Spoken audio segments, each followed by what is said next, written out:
कहानियों के इस संसार में आज हम सुनेंगे आलसी बहू की कहानी। रामू बेन के दो बहुएं थी। बड़ी का नाम स्वप्ना और छोटी का नाम रिया था। स्वप्ना का जैसा नाम था वैसा ही काम, पूरे दिन सपनों में ही रहती थी, कोई काम धाम नहीं करती थी। स्वप्ना की सास उसे कहती हैं, अब बहू जरा अच्छी सी चटनी पीस दे, आज कुछ मजेदार खाने का मन है। पेट में जलन हो जाएगी माँ जी बुढ़ापे में, और वैसे भी मेरा काम करने का वक्त शाम का है, अब प्रिया को ही बोल दो।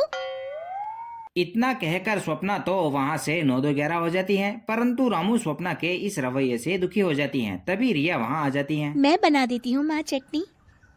ऐसा कहकर रिया माँ को चटनी बनाकर दे देती हैं। तभी वहां स्वप्ना भी आ जाती है। अरे वाह चटनी, जरा चक्कर तो देखूं, बड़े दिन हो गए। अरे नहीं बहू, तू तो रहने ही दे चटनी खाना, पेट में जलन हो जाएगी।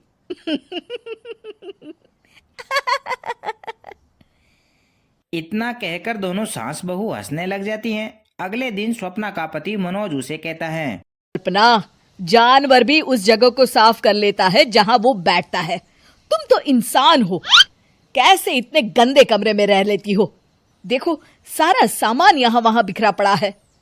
ज्यादा अपनी माँ का बोल ना बोलो। हाँ, कमरा तुम्हारा भी तो है, गंदा लग रहा है तो साफ कर लो। पता नहीं तुम्हारे साथ मैं कैसे जिंदगी बिताऊंगा। इतना कहकर मनोज वहां से चला जाता है। स्वप्ना केवल खाना खाने के लिए ही कमरे से बाहर आती हैं और वापस कमरे में चली जाती हैं। इस रवैये से रामू बहन काफी ज्यादा परेशान थी। एक दिन रिया अपनी सास से कहती हैं, माँ, मैं सारा दिन काम करके थक जाती हूँ, आप ना दीदी से कहिए ना कि सुबह और शाम का काम बांट ले। मैं तो अब सिर्फ एक वक्त का ही काम करूँगी। हाँ। अरे तू वो भी ना करना, एक बहू तो काम चोर थी ही, दूसरी भी आ गई काम ना करने के बहाने लेकर। तभी वहां रिया का पति दिनेश आ जाता है। माँ, मैं देख रहा हूँ भाभी कोई काम नहीं करती, प्रिया सारा दिन घर और रसोई का काम करती है, अब कुछ करो ना माँ। सासू माँ मन में कुछ सोचती हैं और स्वप्ना के पास जाती हैं। स्वप्ना अपने फोन में सौंदर्य प्रसाधन करना देख रही होती हैं। तुम सारा दिन बस मोबाइल देखती हो, घर का कोई काम भी कर लिया करो। प्रिया सारा दिन काम करके थक जाती है, आज से मैंने फैसला किया है, एक वक्त का काम तुम करोगी, सुबह का खाना तुम बनाओगी और रात का प्रिया। आप लोगों ने काम को हव्वा बना रखा है। अरे पता नहीं थोड़ा सा ज्यादा काम करने में आप लोग घबरा क्यों जाते हैं। और हाँ, बहुत ज्यादा प्रिया की तारीफ मत करिए मेरे सामने, बड़ी बहू तो मैं ही रहूंगी। मैं कुछ नहीं जानती, कल सुबह मुझे वक्त से खाना चाहिए, रसोई में आ जाना, वरना कल से तुझे खाना नहीं मिलेगा। अगली सुबह भी स्वप्ना जल्दी नहीं उठती हैं और फिर बाहर आकर कहती हैं, अरे भूख लगी है, आज खाने में क्या है? इतनी देर हो गई, आज किसी ने मुझे उठाया भी नहीं, पता नहीं कहाँ है सब। उसे घर में कोई दिखाई नहीं देता है। वो रसोई के पास जाती हैं और देखती हैं कि वहां तो एक ताला लगा हुआ है। अरे रसोई में ताला? ओ, मैं तो भूल ही गई थी। माँ ने आज से सुबह का खाना मुझे बनाने को कहा था। हे भगवान, इतने लोगों का खाना बनाना क्या आसान है? तभी घर के सभी सदस्य बाहर से आ जाते हैं।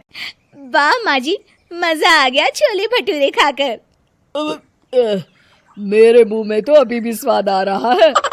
अरे कल्पना, तेरे भरोसे रहते तो हम तो भूखे ही रह जाते। स्वप्ना को गुस्सा आ जाता है। अब बहुत हो गया, आज से मैं अपनी रसोई अलग कर रही हूँ, मैं अपना खाना खुद बना लिया करूँगी। स्वप्ना अपनी रसोई अलग कर लेती हैं, परंतु देर से उठने का उसका स्वभाव उसे ज्यादातर समय भूखा ही रखता था। उसके सामने घर के अन्य लोग स्वादिष्ट खाना खाते थे और वो कामचोर स्वप्ना जैसे तैसे अपनी भूख मिटाती थी। फिर एक दिन, माँ, दीदी आज सुबह से कमरे से बाहर नहीं निकली, हमें जाकर देखना चाहिए। सो रही होगी कामचोर कहीं की, पर तुम कहती हो तो चलो देख लेते हैं उसे। स्वप्ना कमरे में पेट पकड़कर बैठी थी। हाय मेरा दर्द, पेट दर्द के मारे मर रही हूँ मैं।